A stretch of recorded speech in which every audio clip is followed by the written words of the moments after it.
right, welcome back everybody to the Slept on Sports podcast, the podcast where we share lesser known, interesting sports stories you could say have been slept on.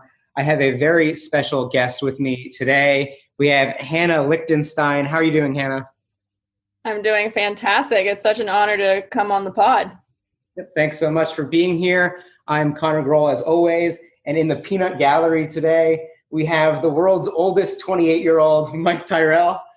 What's going on, everyone? I'm back again. Back again to share our interesting sports stories. Hannah, I know this is your first time on the show, but do you want to get us started today? All right, we're just diving right in. Going straight into it. All right, so my story is the Shelly Pennefather story, which, Connor, have you heard this story before? I am vaguely aware of this because I think there was some kind of like ESPN short. All right, so you're telling me it's more like it's napped on. Like maybe it's not slept on, it's more napped on. I think most people will have no idea what this is. So I am totally cool. This is a very good story. So I'm very interested to hear this again. You probably have more details than I know. Yeah, I could say I'm not familiar with this, so I'm looking forward to what you have to say, Hannah. All right, well, our oldest 28-year-old in the peanut gallery hasn't heard it, so that's good enough for me. So Shelly Pennefather was born Mary Michelle Pennefather back in 1966 to Mary Jane and Mike. She was one of 7 kids. They were this was a military family, and being in a military family, something that they did to all spend time together, they played sports. And one of the sports that Shelly's father taught all the kids was basketball. The Pennefathers were Catholic. Jane, who was the matriarch, she ran a pretty tight ship. There was no TV in the house. Made sure the whole family was together to pray every night. It was a strict house. They played, like I said, sports, and they were a military family. It became clear that in this family sports time that Shelly had a knack for basketball. And when she got into playing high school basketball in Denver, her high school team went 70-0 in her first 3 years on the team.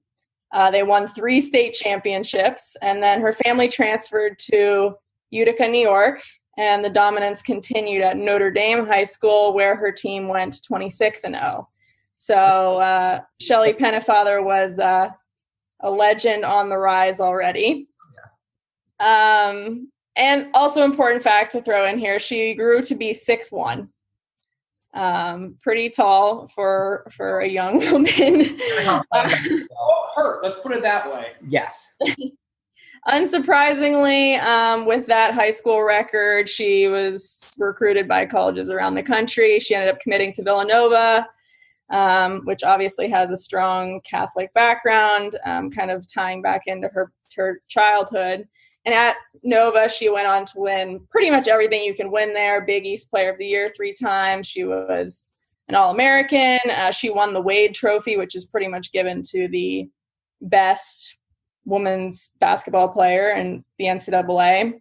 And she scored 2,408 points, which broke Villanova's all-time record for both men and women. And it's important to note that she did that without the 3-point line in existence. So when did you say she was playing in college? What years is this? Don't make me do math, Connor. This has got to be the mid to late 80s. Yeah, I think that sounds about right, because I know, the 3-point line comes in the NBA, I think, in the late 70s, but it doesn't hit college until later, because I remember my dad was born in 72, and I think the 3-point line came around like towards maybe the end of his high school or the beginning of his college, so I want to say like around 1990. Yeah, so that lines up then. Definitely an interesting fact and pretty impressive from her. School retired her jersey. The WNBA was not around back then, though. So when she graduated, she did get an offer to play abroad in Japan, which she ended up signing a contract with a team called Nippon Express. And it was really during this time that she had more free time. You know, she wasn't a student athlete anymore, and she taught English, she read, and really there was just a lot of solitude. There was a lot of contemplation. And in 1991, during her third season in Japan, she makes this decision. And she doesn't frame it as a decision, though. She calls it her calling, and that is to join the Poor Clares, which is one of the strictest religious orders in the world. Some background on the Poor Clares: they sleep on straw mattresses in their full nun garb. They wake up every night at 12:30 a.m. to pray. They never rest more than 4 hours a day. They don't eat more than one full meal a day. They are barefoot 23 hours of the day, except for 1 hour in which they walk around a courtyard, I guess. She gets to visit her family 2 times a year, but it's only from behind a screen, so she cannot physically touch her family. And she can write letters to her friends, but only if they write her first. And once every 25 years, she can hug her family. This is the crazy part of this story. Everything about this story is crazy, from the basketball success to the Japan to now this kind of group. But yeah, the 25 years part is, I think, the part that for the few people that might have heard of this story is the part that you might be aware of. And it's just unbelievable to think that how strict that actually is. Yeah, and actually why that ESPN story was written, or I guess how this story came back into the limelight, is because June of last year was her Jubilee Mass, which is when she was able to see her family and hug her family. But yeah, she left in 1991, and obviously a lot has happened in the world. If we think about, Connor was born literally like 2 years ago, but yes, a lot. That's right. I am the youngest podcast host. She doesn't know what a iPhone is. She didn't get to go to her dad's funeral. People getting married, having kids, all these things. That's the crazy part, because again, so many crazy parts of this story, but yes, for you to go into this, that you're going to make that sacrifice, and it's going to be a completely different world. The one time you really get to see people, and some of the people from 25 years ago are not going to be there anymore. And I think one of the most touching parts of the story, I think she had, was it her mother or maybe her old basketball coach, or maybe both of them. And it was this is probably going to be the last time that she gets to see these people, which is so incredibly emotional. And it makes you think, I can't even envision making that kind of commitment myself. And I can only imagine the level of kind of faith that requires, which I think from an outsider's perspective, it comes across as, I don't want to belittle anyone's faith, but it just seems like, how is that possible? But it's just incredible to think about. And she made the decision at 25, which is young. That's a lifelong decision. Yeah. And I guess from a women's sports perspective, it feels important to point out that she turned down a contract that was worth $400,000 today, which is a lot for a women's basketball player. It just shows what she had achieved in the sport, what her success represented, I guess, for her to have even gotten an offer like that. And I don't view it in some sort of what should have been thing. Like you said, I do really think it's this remarkable story of commitment. And yeah, I'm curious, I have to throw in that I have my own podcast. Come on, Connor. I have my own podcast. That's the plug, but yes, of course.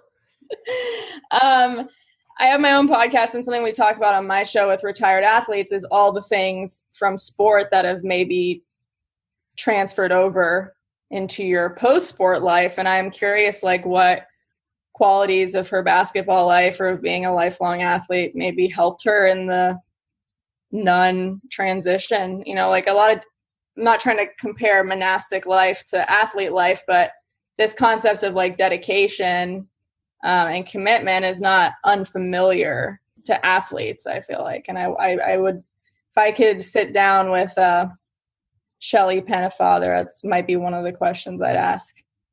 For sure. I can definitely see where all the crossovers are. And I think it is interesting that, you know, a big part of this story, and again, you don't want to say that she made, you know, the wrong choice or anything, or say, oh, I wonder what she could have done in her professional career. But when you do think about it, I mean, the whole, you know, salaries for women's professional athletes in general and, you know, WNBA and other basketball leagues, that's a completely separate conversation, in the fact that they do deserve to be making more than they currently are.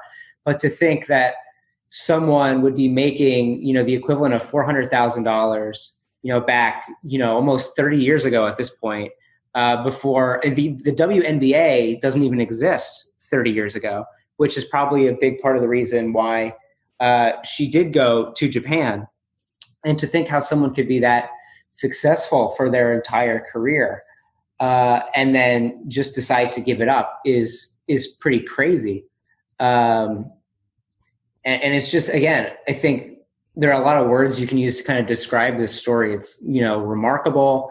In some ways, it's very inspiring that someone can you know, choose to make all of that sacrifice.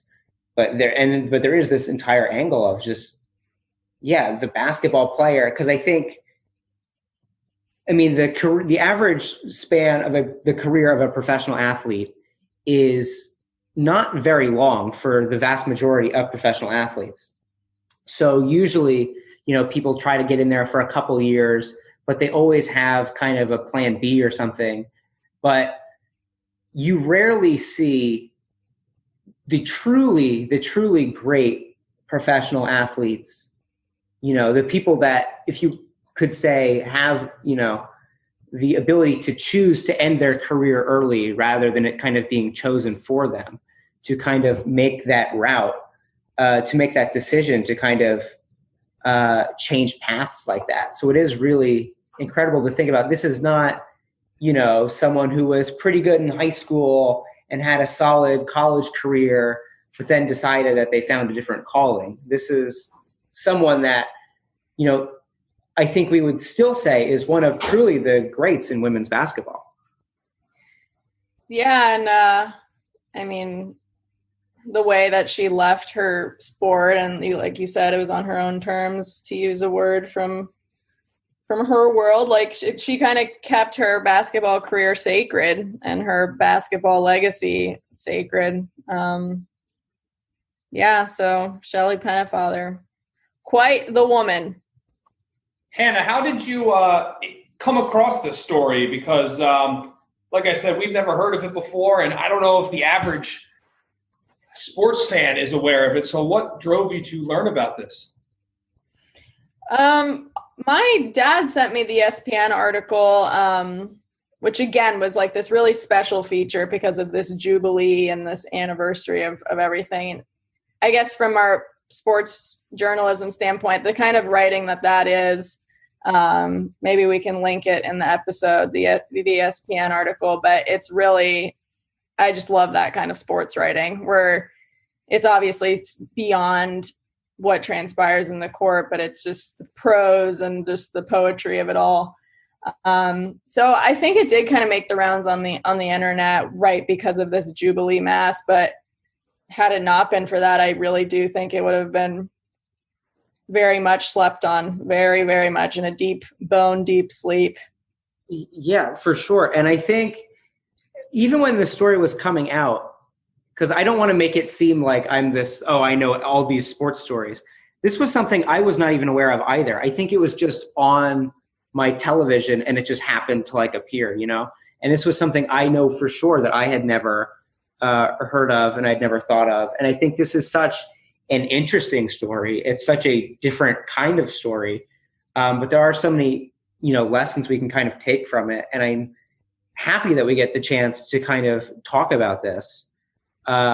especially, again, I should have plugged you at the beginning, but as yourself, a former professional athlete and the host of the Run Along podcast, where we can talk about how some of these athletes do decide to make these interesting transitions after their playing career is finished, and how it was especially unique for her, given the fact that this was something, again, that was not forced upon her, that this was a choice that she made herself. And I do wonder how much the time that she spent in Japan really contributed to that decision. I'm not, incredibly familiar with kind of the religious environment in Japan. But if you say she was spending, a lot of time in solitude, I naturally wonder, and I think a lot of athletes, and maybe you can speak to this yourself, there's definitely a transition when you move to a foreign country, especially if you're going to move, somewhere with a completely different culture and a completely different language like Japan. So I wonder how much that might have influenced her actual decision making.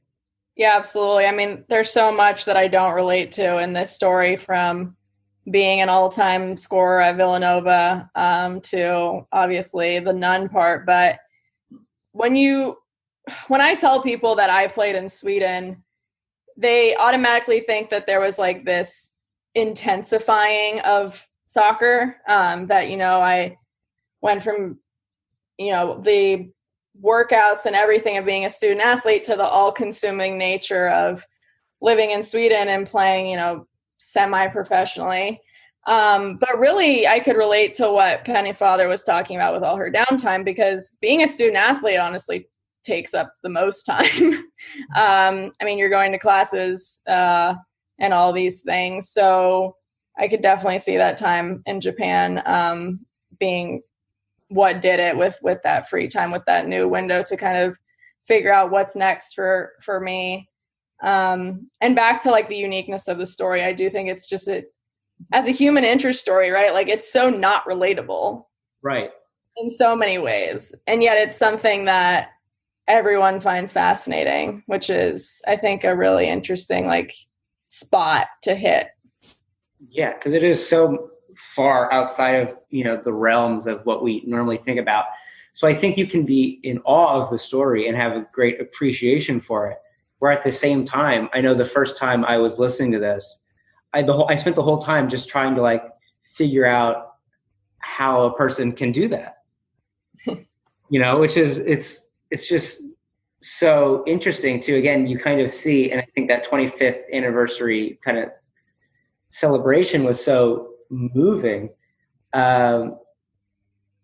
You just put yourself, completely into the world of a different person. And it's nothing that any of us would, have ever thought about. And it's a community that none of us would, likely have ever kind of encountered if it wasn't for this story. And it is so interesting how sometimes sports, in the unlikeliest of ways, kind of does allow us to, take a look into some parts of society that, we're never going to see otherwise. Absolutely. It honestly sounds like a story for Professor Adonde. I think he would love the Pennefather story. I definitely agree with that. I think this is a story that, again, not a lot of people know, but when you hear it, it's just amazing. And again, I do transcend sport for sure. You recommend, and I wasn't aware that you said there was a written version of the story. Yeah. So I will have to check that out also. I'll probably send links to, I'll put a link in the description definitely to that version of the story. I'll see if I can find where the kind of the video story was, if that's published anywhere online. But if that's there, I'll link that too, because that's, really, really kind of amazing, and something, again, that just kind of came out of nowhere for me, but I couldn't pull myself away from the screen as I was watching it because it was so kind of remarkable. For sure. Awesome. So thank you for sharing that story with us. I know since you were a professional soccer player, I wanted to go to something up your alley. So I have a soccer story to share with you. Actually, I have a few kind of smaller soccer stories to share with you. I'm excited. You're in a soccer sandwich right now with me on the screen and then Mike next to you.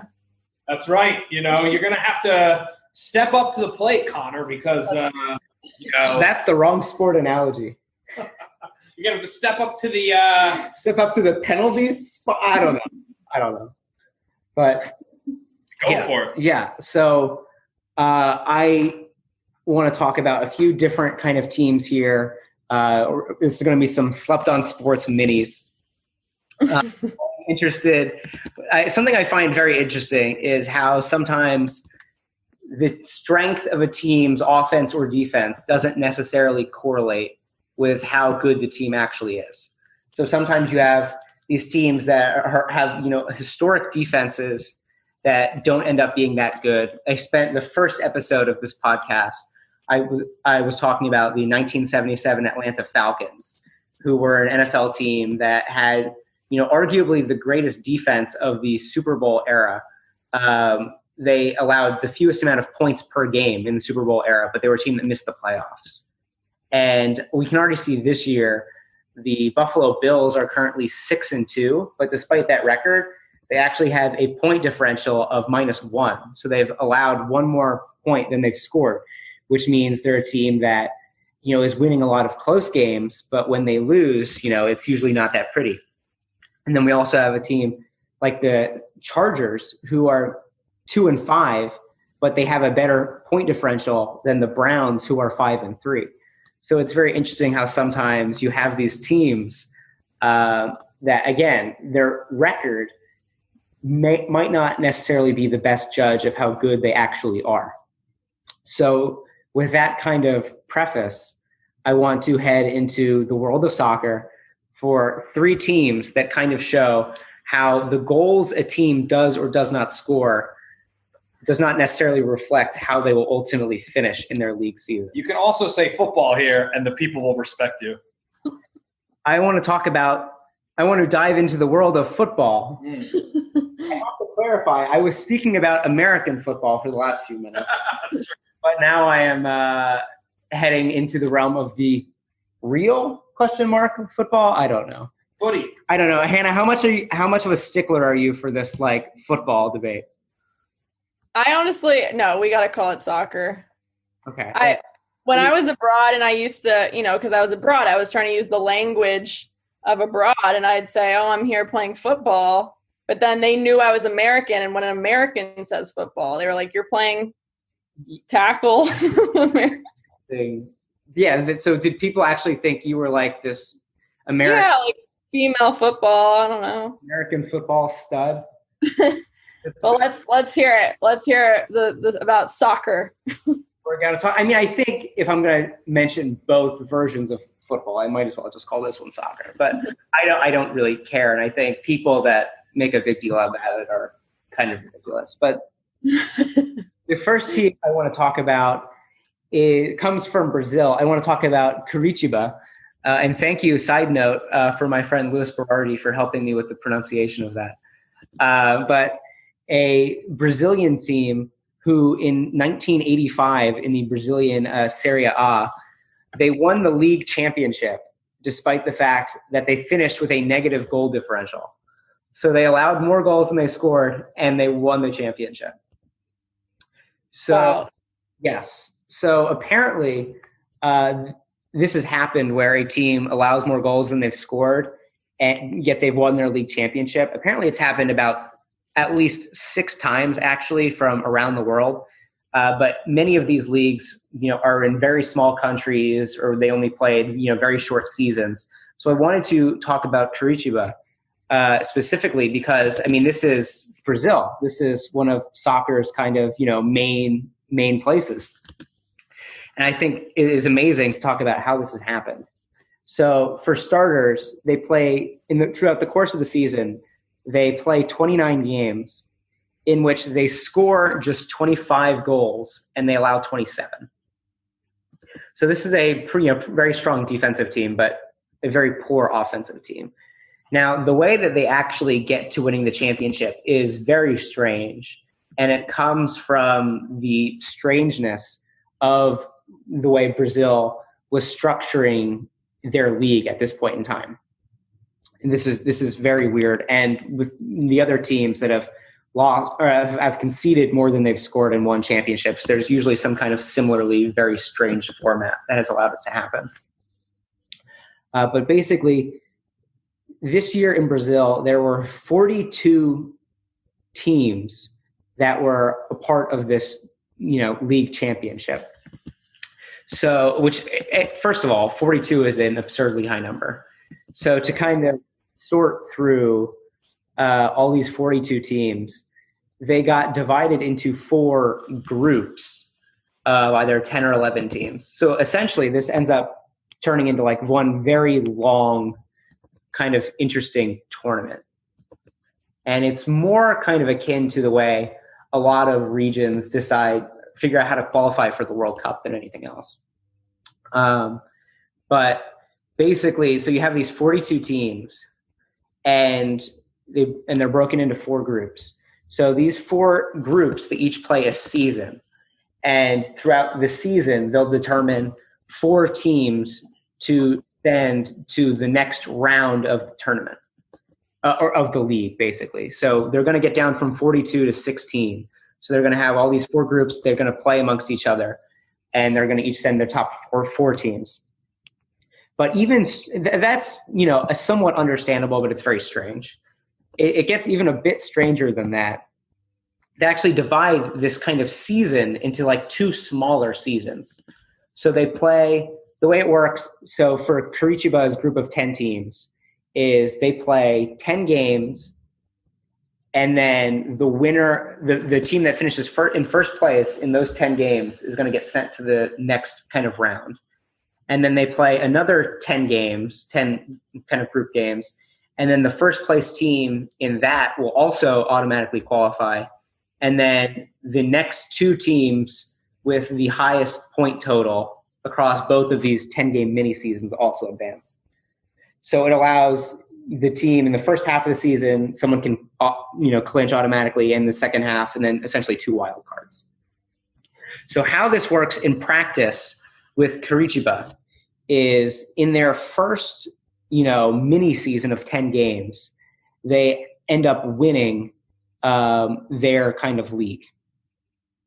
So they they end up doing pretty well. It's a pretty close table. So I think they go something like maybe 5 wins, 2 or 3 draws, and 2 or 3 losses. But the table is packed, close enough that that's good enough to get them the automatic qualification. And then, so they're automatically through. And then in their second group of 10 games, perhaps it's because they had already qualified, in the first round, or perhaps not. But in the second group of 10 games, they're terrible. So they go 3 wins, 1 tie, and 6 losses. So not very good at all. And then, they finish 8th out of 10 teams in this kind of group. Or actually, now that I'm looking at it, they actually had this reversed. So they're actually very terrible in the first in the first group, going just 3 wins, 1 tie, and 6 losses. But then the second group, they turn it around, and again, they have 5 wins, 2 ties, and 3 losses, which gets them an automatic qualification.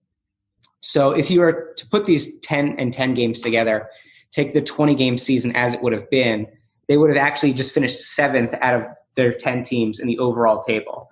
But because they started off so strong, they actually clinched themselves a spot in the next group, despite the fact that at this point in the season, they had won 8 games, drawn 3 and lost 9, and their goal differential was -5. But they get themselves into the next round of the season, and then the groups are much smaller at that point in time. I think they're in 4 groups of 4, and they end up winning their group of 4. It's a double round robin where they win 3 games, they draw 2, and they lose 1. And they score 5 goals in these 6 games. We're only allowing 3. So now they've got a +2 goal differential, which gets them up to -3 on the season. But now they've qualified to the Final 4, and then they win in the semifinals and the finals. So this is a team that throughout the season they're never really killing people, and they start out terribly, but they just barely manage to skate their way along each time, and they end up becoming the champions of Brazil. Connor, let me ask you a quick question. How many goals did they score that year again? So in this season, they scored 25 goals through 29 matches. Wow. Now, obviously, they play more matches now, and the system in Brazil is a little bit different. But, yes, it's interesting because the most recent winner of Brazil, Flamengo, they scored 86 goals. Now, obviously, it was a 38-game season, and that team ends up winning the South American Champions League of sorts, the Copa Libertadores. So they're actually a really, really good team. But it's funny to see how the leagues have evolved over the years where, nowadays, I'm sorry, that amount of goals is not going to win you. It's not going to win you anything. Well, it's just fascinating how everything has evolved. And when you think of Brazilian football or soccer, you think of flashy plays, you think of exciting playmakers, you think of goals, you think of playing the beautiful game. But what's been interesting about Brazil over the years is that their domestic leagues, their national leagues are actually not too exciting in terms of goals scored. You have the national team, which is like flashy and exciting, but actually Brazilian football, Brazilian soccer it's more defensive throughout their history. But Flamengo came a couple of years ago and kind of put that notion to the wayside a little bit. So it's kind of interesting how you look at like a national team, for example, how they score goals, they're exciting, but then that's not usually how the league actually goes. And you're talking about your team not scoring a lot of goals. That's kind of actually not too crazy. Well, it's important to mention that, a lot of these players on the Brazilian national team, very few of them actually do their league play in Brazil. And that's the reason, exactly. Yeah. So it's funny to see, this team. So on the year itself, in total, this Curitiba team finished with 12 wins, 7 draws, and 10 losses. So they're barely even above, quote unquote, 500. But they just skate their way through it just barely. But I think it is very funny that you talk about, you mentioned that as this is something that happened a long time ago, and a team would never be able to win a league scoring that few goals now. Which brings me to my next mini story. And this time we're much more recent, actually. We're going to the 2009-10 season. And now we're, switching continents. Every one of these stories takes place on a different continent, which is fun. We're going to the Ghanaian Premier League in Ghana. I love this global approach. This is great. I think it might be Ghanaian, to be honest. It could be. It could be the Ghanaian Premier League. Well, I just want to make one point before we move on to mini number 2. Sorry to jump in here. I just thought it was really interesting what Mike said about how different the national team, play or reputation is in Brazil than from the domestic teams. And I do wonder if, Pele was like the first sort of soccer superstar that got to like America, right?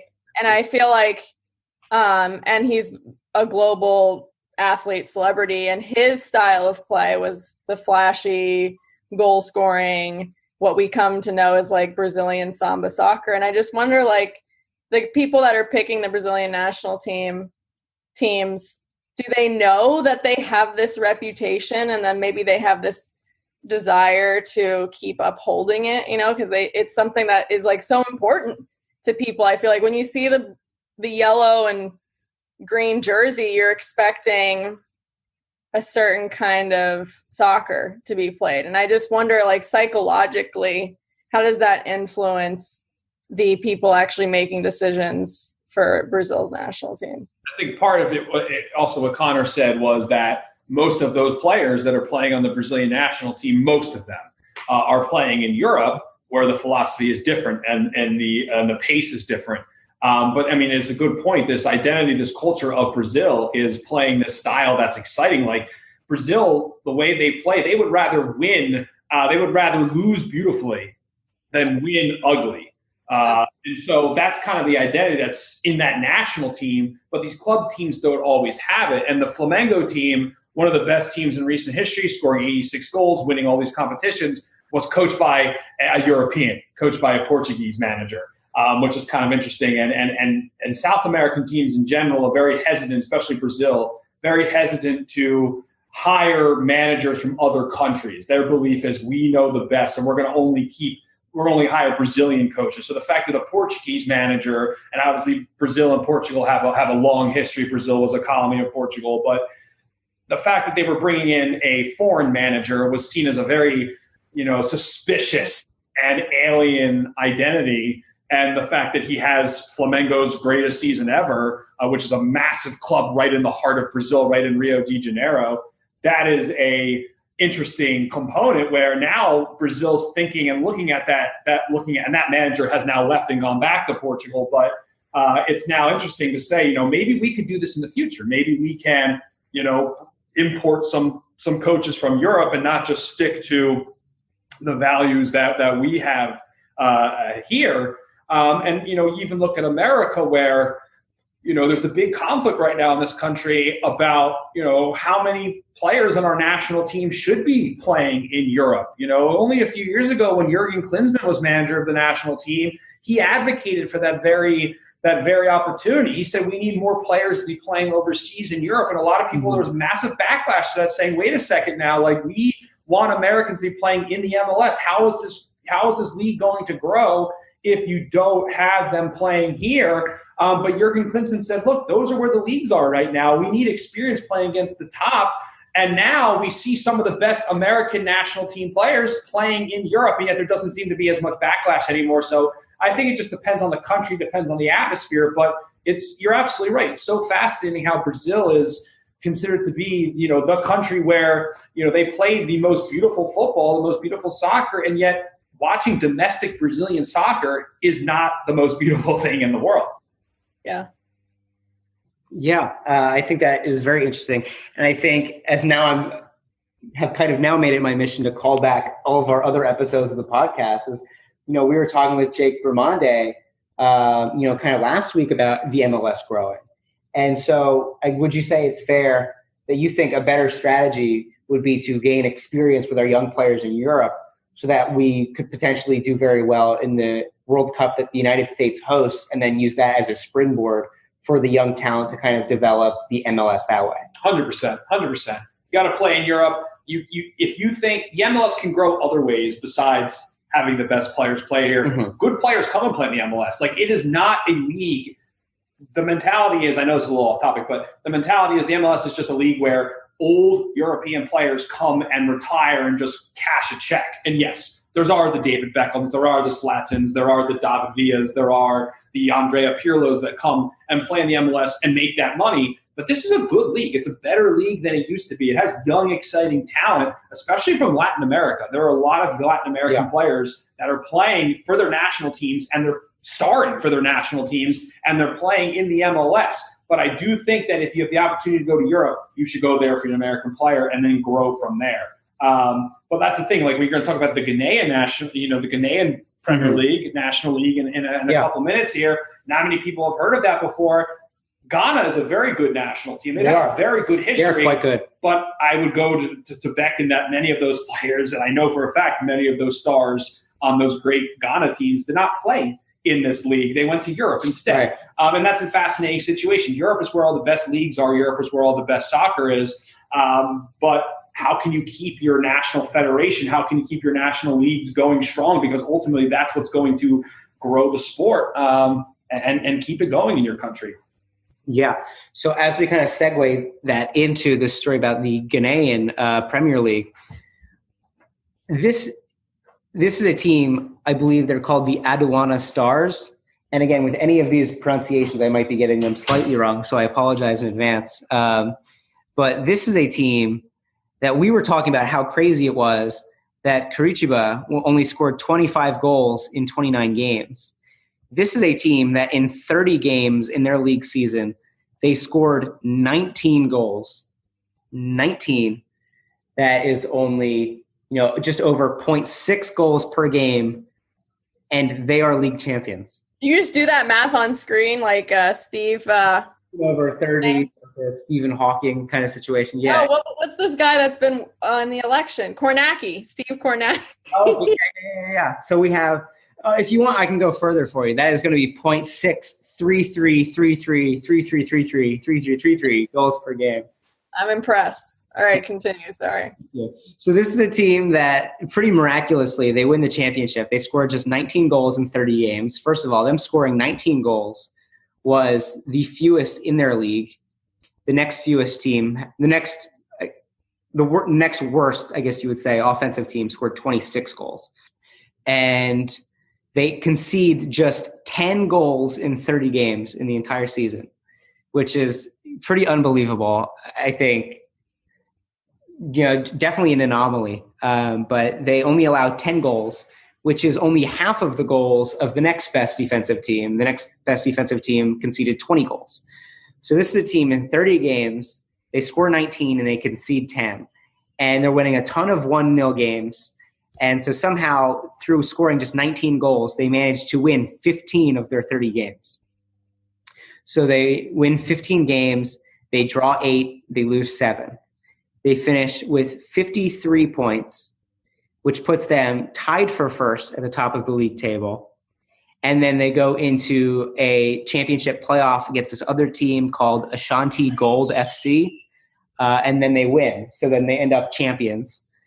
So this is a team that through scoring only 19 goals in their 30 league games, they actually end up winning this Ghanaian Premier League, which is crazy because that's even worse than this Curitiba team we were just talking about. Hannah, how would you feel if your team scores 20 goals, 19 goals in the season, and yet you still win the title? Do you feel like you truly deserve that, or would you be like, what's going on with the rest of this competition? Well, I guess that whole cliche defense wins championships is a cliche for a reason. But as a forward, I would feel like I'd failed at my job. It would definitely depend on what position you were playing. Well, do you have – go ahead, Hannah. No, I was just going to say, just listening to these stories, I just think about the bias that there would be towards – you preface all this with the football teams. Yeah. And I just think about American football for our listeners, to clarify. There's just such Americans hate soccer because of how boring it is, right? And how low scoring it is. That's the most double standard.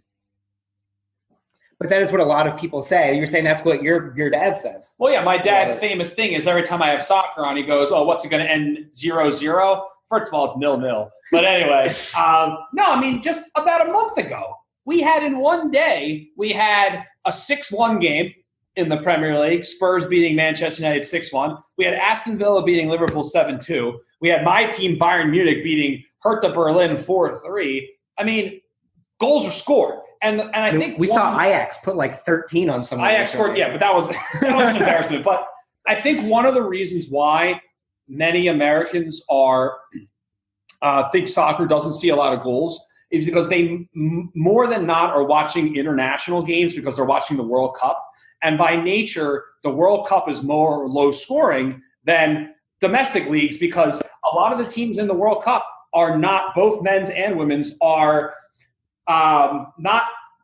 they don't have the best players. Like in the men's World Cup a couple years ago, Panama got in for the first time ever, and none of their players are playing in these massive leagues, very few. And so you need to play defensive. You need to sit back. You need to absorb pressure. You need to at least maybe eke out a 0-0 draw. That's how you play. The games are slower paced. It's also at the end of a very long season. Like if you don't know, I mean, Hannah knows, you know, but if you don't know, European soccer games and just soccer in general, from August to May, and then the World Cup is in June. I mean, it's literally a year-round sport. So you're playing, if you're playing at the highest level in Europe, you are playing almost 70 games a year, and then you have a World Cup after that. Like the World Cup these players are not fresh.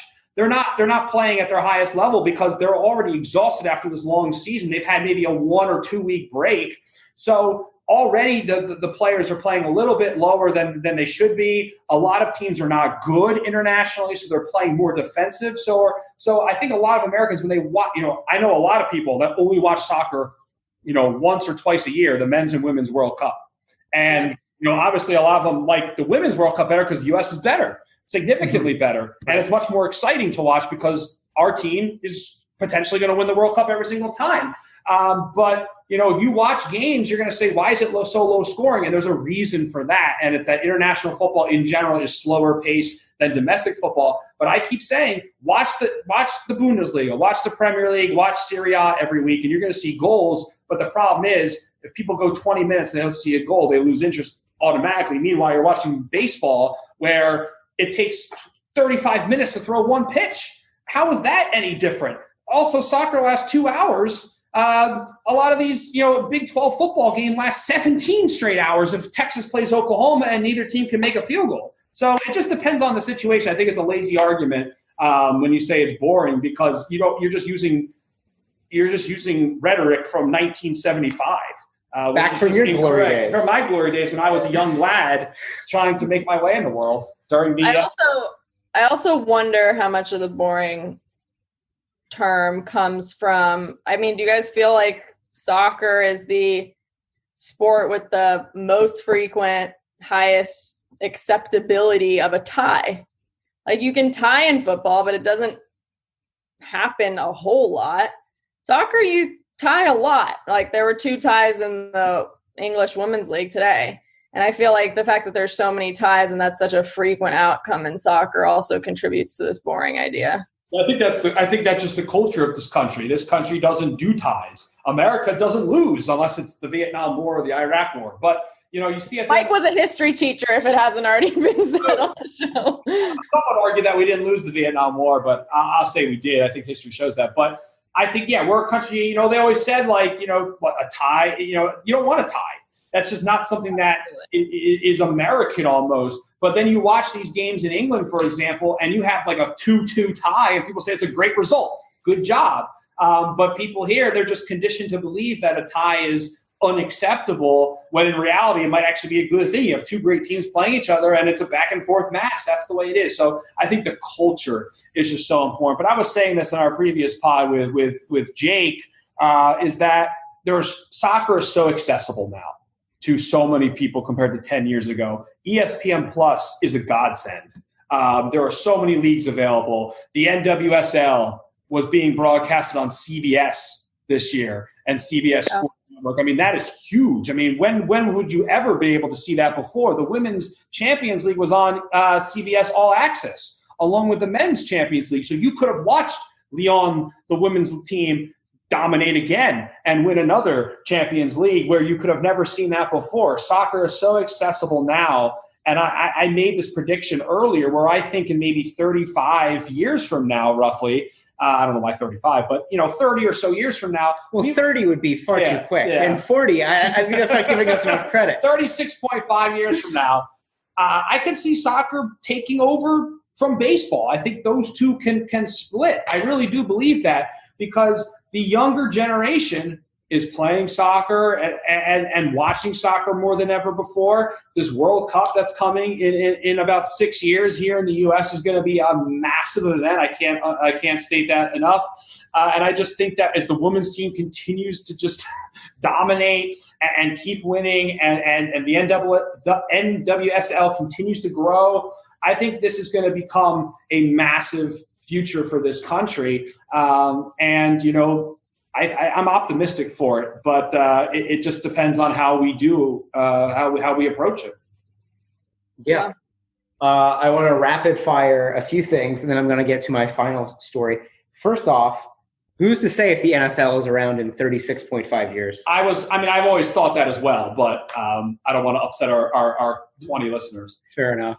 That is quite an accurate number, by the way. Well, I looked at the last download recently. So. There you go. Anna's like, I am pulling in the 10,000s right now. Get wrapped up in the download numbers. It's a dangerous game. Yes. And then a few other quick things. I think naturally in international play, teams are going to play more conservatively.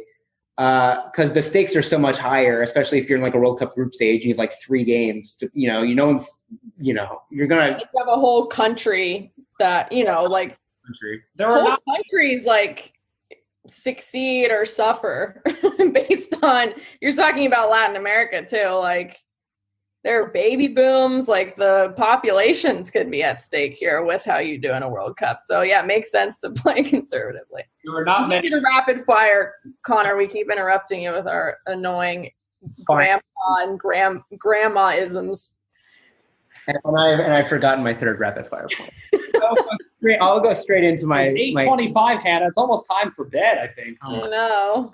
You got to chug some Diet Coke, some DCs. That's exactly right. So I'm going to head into our last kind of quick story here. So our last two have been about teams that have won despite scoring very few goals. So I want to wrap this up with a team that scored a lot of goals and it didn't work out for them very well. Kind of the opposite side of the coin here. So we're going to go to England, actually, making our global tour after we talk about Brazil and then Ghana and then bounce it back to the United States. Now we're going back to England. I'm sorry, all our Asian, Australian, and Antarctican listeners. You might have to save your soccer stories for a future for that podcast. one Antarctican listener, I'm sorry. We'll get you next week. We'll get you. And in fact, come on the pod, please. Yes. But we're going to head to England and talk about Manchester City in the 1937-38 English Division 1 campaign. So Manchester City finishes the previous season, the 36-37 season. They win the championship. They win the league championship. So they're the defending champions in 37-38. And they finish with the most goals scored in the league, but they get relegated. Wow. So here's how that happens. Okay.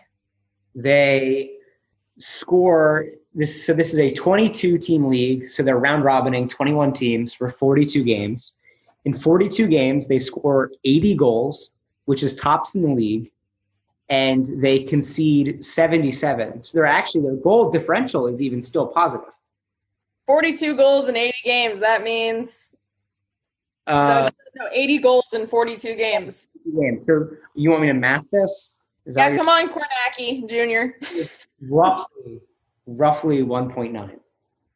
I can't go into all of the decimal points that I did the last time around because it's not an infinitely repeating number. But hold on. Now that you've asked me the question, we must Google. And 80 over 42.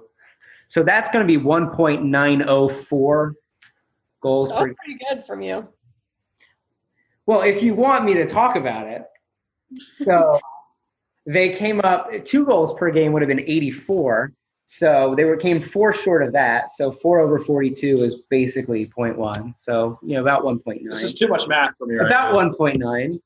That's how we get there. You're like the poll. You're like the reporters doing poll results this past week, trying to do shorthand math in 2 seconds. God, Mike, I already made that joke. Oh, I'm sorry. That's what happens when you have a drunk old guy on the podcast. He just comes in late. Unacceptable. You got to wait till my closing remarks, though. Okay. Just kidding. Mike is completely sober, guys. We do not advocate for drinking on podcasts. That would be bad. Don't drink in pod. Don't drink in pod. So how does this happen? So they score 80 and concede 77. But again, some big wins and more close losses. So they actually they're actually really good at home. Really good, maybe a bit of a stretch, but they finished with 12 wins, 2 ties, and 7 losses at home. And on the road, they're abysmal. They finished with 2 wins, 6 ties, 13 losses. So put it all together, they are 14 wins, 8 ties, and 20 losses, which does not sound that good. So they finished with 36 points in the league. Now, this is back before wins were worth 3, so wins were only worth 2 at this point. But they finished with 36 points, which puts them in a tie for last in the table with West Bromwich Albion, each finishing with 36.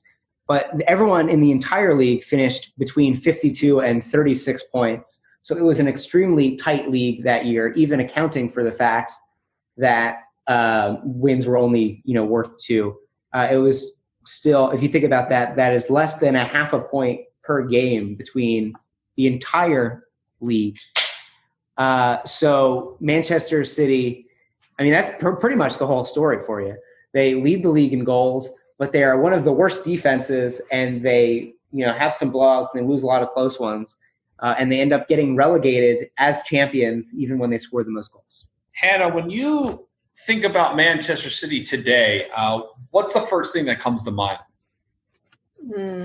Honestly, I just keep thinking of that meme of, or that video that was actually circulating today of when Sergio Aguero, I think when he scored in the 94th minute when they won the championship and he took off his shirt.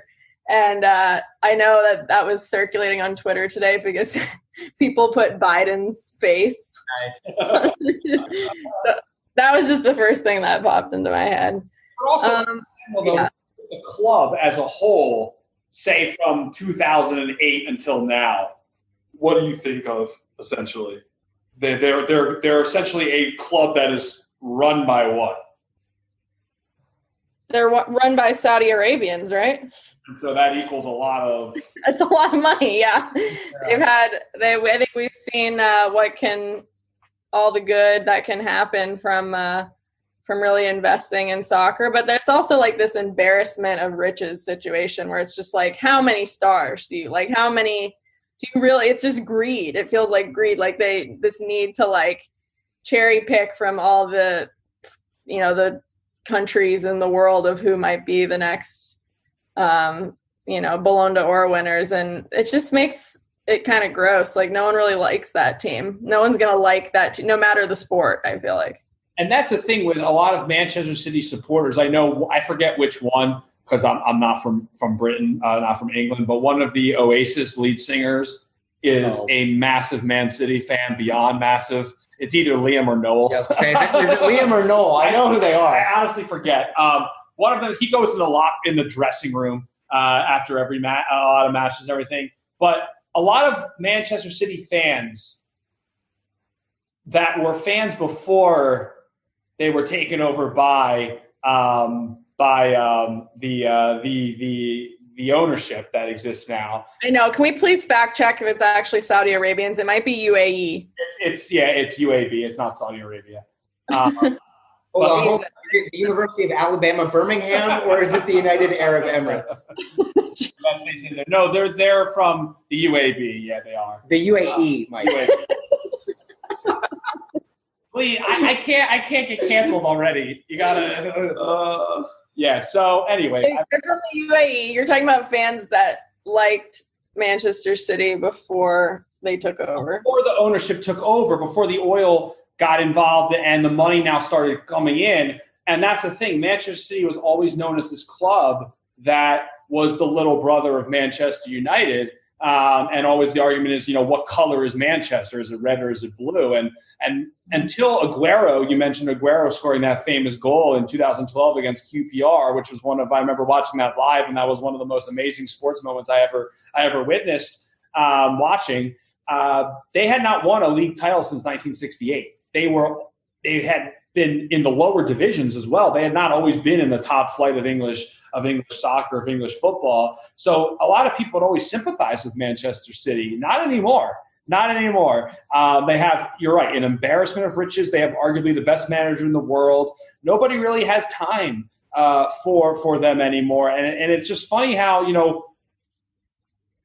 especially international, especially European soccer clubs, PSG is something very similar. PSG in France had never really won anything for a very long time as well. They're a relatively newer club, but until they were taken over by the Qatari ownership, they had won very little. So it's kind of an interesting question. As a fan, as a longtime fan, you have seen terrible, your team, like Connor just said, goes through something like that.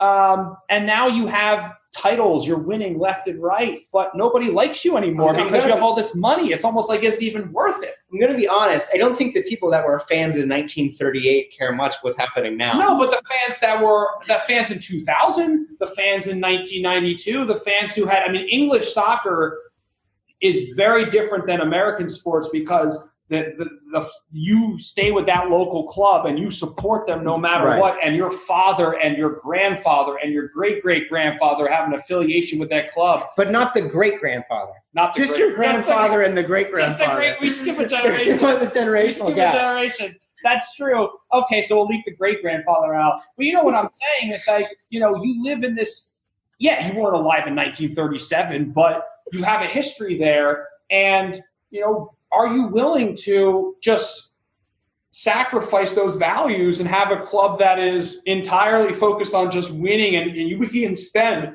£300 million in a transfer window and just get every player ever? I mean, since Guardiola took over Man City, since Pep took over Man City, I mean, the amount of money they have spent, especially on defenders, and it's just almost like, what's the point now? And a lot of people out hate you.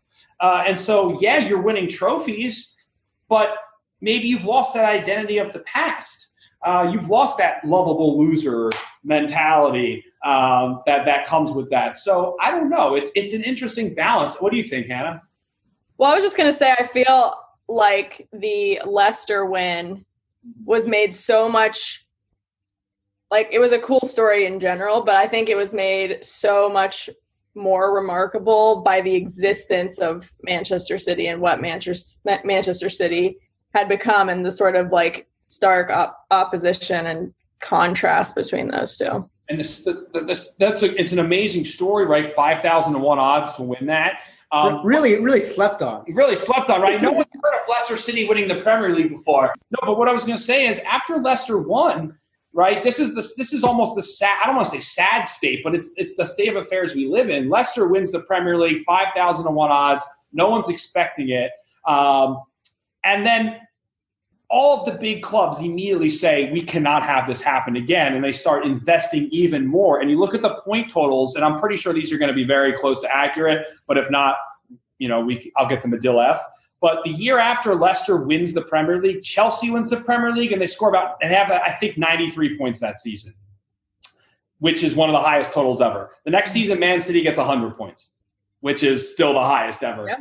Then Man City wins again. They get 98 points, and Liverpool gets 97. And this past year, Liverpool gets, I believe, 99 points. So that's the thing. You have this amazing story of Leicester winning the Premier League, which is an unbelievable underdog story. But then the big clubs immediately say, this cannot happen again. And we have 3 or 4 of the biggest point totals in history right after that, which really should not be happening. And that just shows you how much just this money and investment gets involved. And it's almost like, if you're rooting for these teams, I mean, I'm a Bayern fan, and I know people, especially now, are kind of upset that they win all the time, but Bayern's very different than these other clubs because we don't spend as much money as Man City is. We're much more financially stable than Man City is in terms. We're not going to spend $300 million on these players. We'll spend money, but it's not going to be that crazy. And we're a better run club, in my opinion. But, it's just interesting that the age of the super club now just dominates. And you're never going to see, I don't know if we're ever going to see another Leicester again, because ultimately that's seen as unacceptable to the hierarchy of European football. Yeah, but it makes, that's what sports is all about, though. Like, I'm sure if you look at all the greatest sports stories, I'm curious to know what the breakdown is of how many of those sports stories are underdog stories, whether individual or team. So, yeah, can sports exist without the appeal of the underdog and the rooting for the underdog? I don't think so. Especially in America. We're a country about the underdog, right? We were the underdogs when we defeated the British in 1776 to 1781, right? We beat King George. That's a big slept on story. It's a big slept on story. I don't know if you ever heard of this before. Yeah, there's so much history knowledge in this pod. Like, I love it. It's just like he just like slips it in. So, I mean, that's the thing, right? We're a country of underdogs.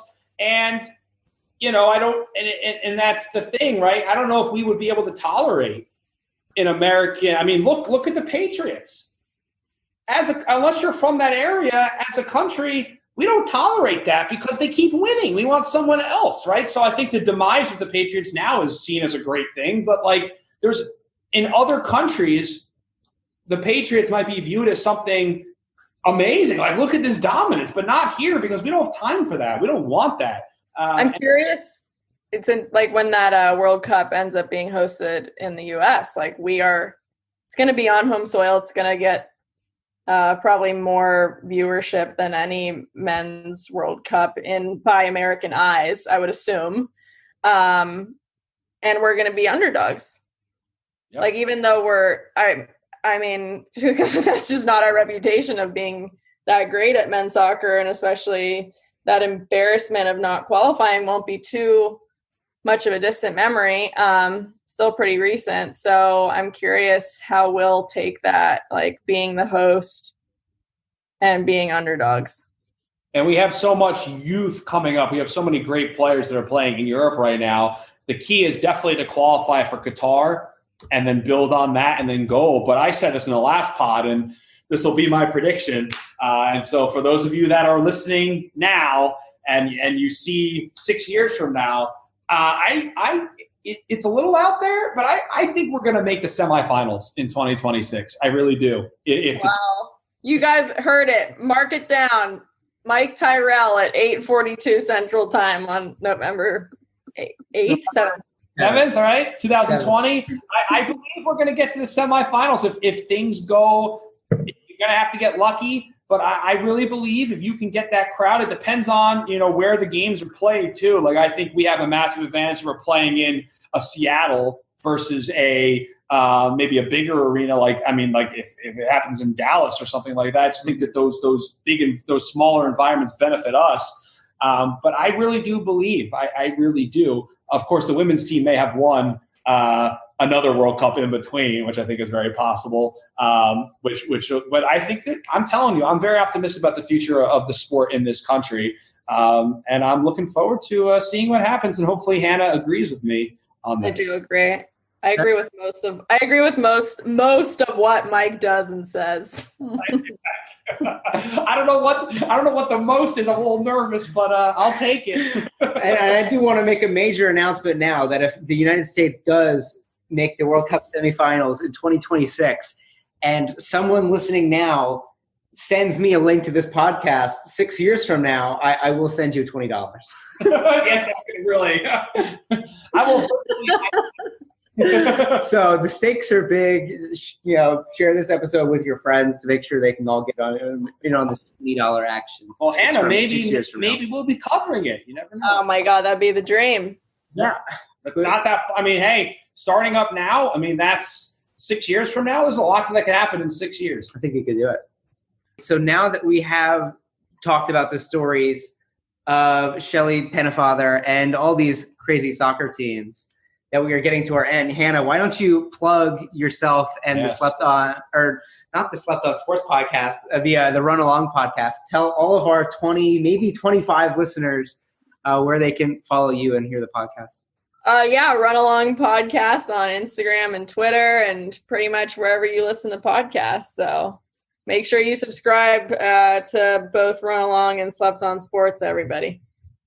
Thanks so much for being on the show today, Hannah. It's been a great time, as always, sharing our Slept On stories. Mike, do you have any closing words of wisdom for us today? Yes, I do, Connor. Thank you for asking. Is this like the grandpa rocking chairs section? Yes. All right, everyone. I hope you take these words and take them, heed them well. If the drink is cold, bring it home. If the drink is warm, leave it alone. Thank you. Nice pause, Mike. I was looking for a rhyme, but I couldn't figure that one out. Well, on that incredibly insightful note, thank you for listening to Slept On Sports, and we will see you right here again next week. See you guys.